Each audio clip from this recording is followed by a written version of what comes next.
Magpasensyahan kayo sa isa't isa at magpatawaran kayo kung may hinanakit kayo kanino man, dahil pinatawad din kayo ng Panginoon. At higit sa lahat, magmahalan kayo, dahil ito ang magdudulot ng tunay na pagkakaisa. Paghariin ninyo sa mga puso niyo ang kapayapaan ni Kristo, sapagkat bilang mga bahagi ng iisang katawan, tinawag kayo ng Diyos upang mamuhay ng mapayapa. Dapat din kayong maging mapagpasalamat.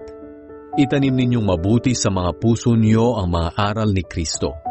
Paalalahanan at turuan niyo ang isa't isa ayon sa karunungang kaloob ng Diyos. Umawit kayo ng mga salmo, himno, at iba pang mga awiting espiritual na may pasasalamat sa Diyos sa mga puso ninyo. At anuman ang ginagawa nyo, sa salita man o sa gawa, gawin nyo ang lahat bilang mananampalataya sa Panginoong Hesus at magpasalamat